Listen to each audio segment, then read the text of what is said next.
Ritual Beast, Mimighoul, Centurion. Now this is a regional for you.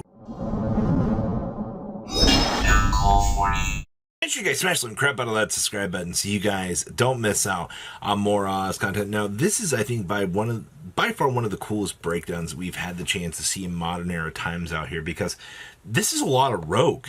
And you know, you had two Ryzeal in your top cut for this event, you know, one Mitsurugi, one Pure, which is okay. I mean, we're not gonna make too crazy of an accusation with that. We even had a Maliss challenger out here, but these other 5 decks were amazing. And actually, I'm surprised to even see like Centurion ended up winning this event, which is already crazy as it is.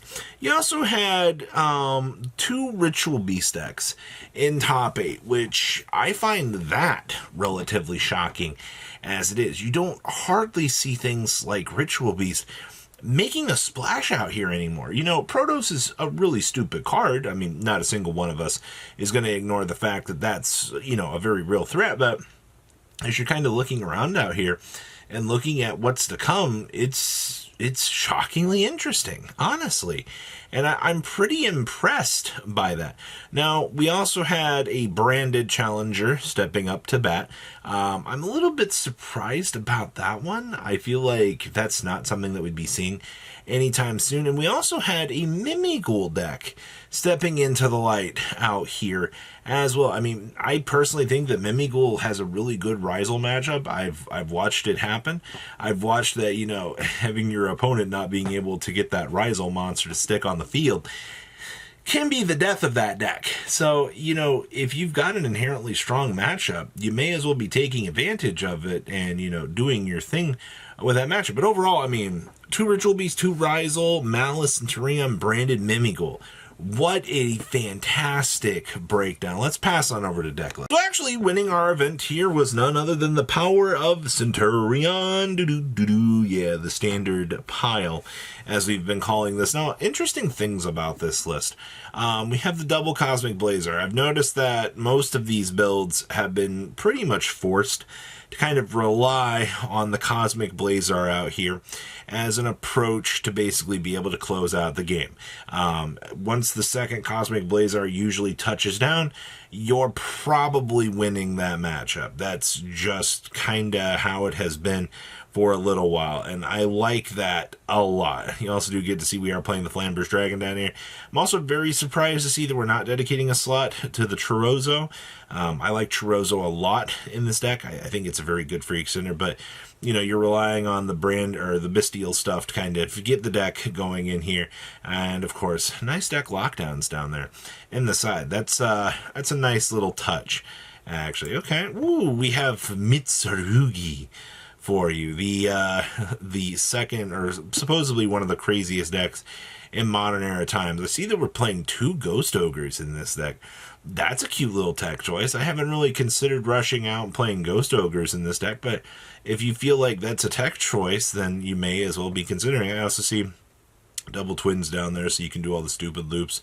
Also, the fact that this build, you know, is able to still basically do all the standard stuff that you could do with the regular build, it's super good.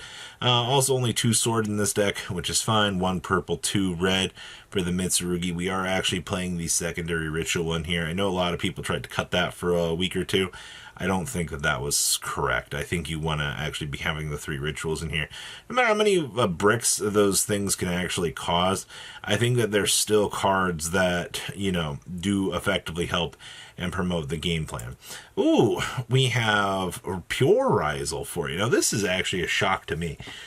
Pure Ryzeal has been struggling out here really, really badly as of late. And I think it's because people just don't want to, you know, take the time and dedicate to this build, which is fine. I think actually having the pure cards in the deck actually helps out. But this build is going Giga Board Breaker. I mean, like, you have the triple Ultimate Slayer, you got triple Tact Talents, you got 2 Book of Moons, you got triple Book of Eclipse in here. You're just going to take your opponent's entire field, do the upside down with it, and then you're just going to proceed to win. I also see we are doing Gravekeeper's Inscriptions, and we are doing Burials down here as well.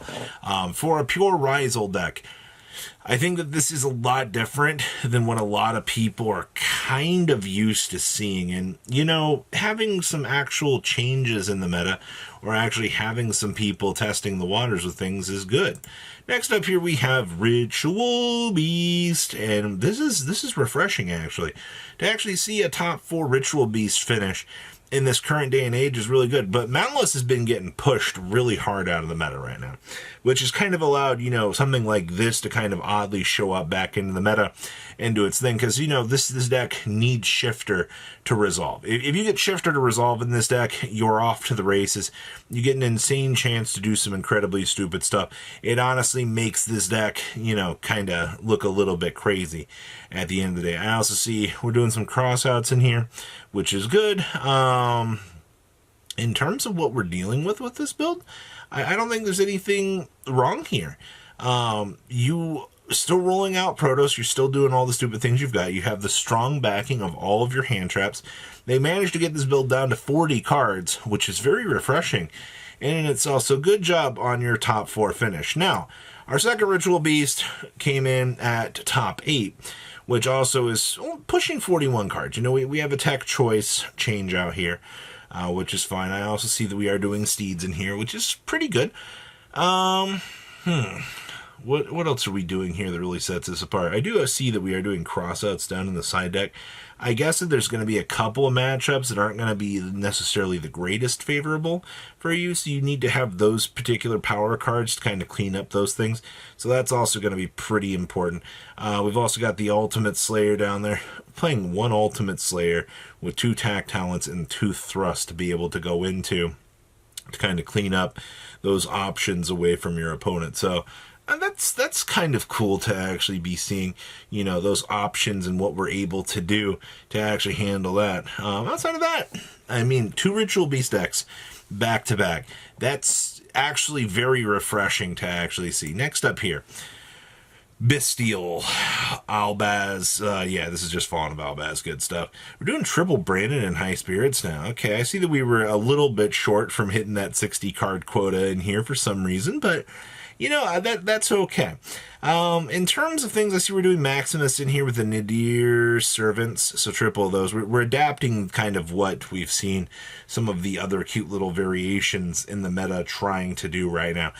This is just going to be one of those really good lists. It's going to handle itself and clean up very, very well against the opponent. Also, those triple Exceed Encores down there.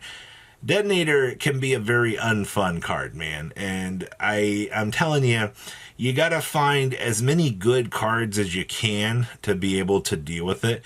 And this is another one of those cases of, hey, we've got all of the good stuff that we need. We're taking care of all of the problems, and it looks like it's working out pretty freaking well. Next up here we have, oh, well, I was wondering where our Maliss Challenger was actually going to be. Maliss is all the way back here in the back, and this is crazy to actually see. Now, obviously, we are side decking Metaltroniuses so that you can actually curse splat the Detonator. That's become such a normal piece at this point in the competitive sphere right now that it's actually standard. All right, well, I mean, curse splat, clean it up. You don't got to deal with it. We're actually main decking Effect Failures in here as well. I don't know how I feel about that. Veiler, I personally think is a good card, but some people might be like, Droll might be better. It's going to come down to your preference in deck construction and what you feel are going to be better cards to handle you in those situations. Also doing the A-Bow, which is now 100% become a mandatory card to be playing out here, but looks just fine to me. And then, of course, we have our Mimighoul special. Oh boy. So, in terms of what we're doing, triple field spell, 1 Mimighoul Master. Poor Mimighoul Master. He's been bullied so hard. I also see we are playing one of the TCG exclusive down there in the extra deck. Oh yeah, I like that. That's really, really cool. We've also got the triple shifter in here as well. So, this deck has actually become another shifter deck over time. Well, that's actually kind of hilarious, but that's all I got for your breakdown here. What do you guys think about all the cool action out of this regional? Please leave a comment down below, tell me what you guys think, and I will see your beautiful faces back here in day, guys. Mimighoul. Patrons! Thank you.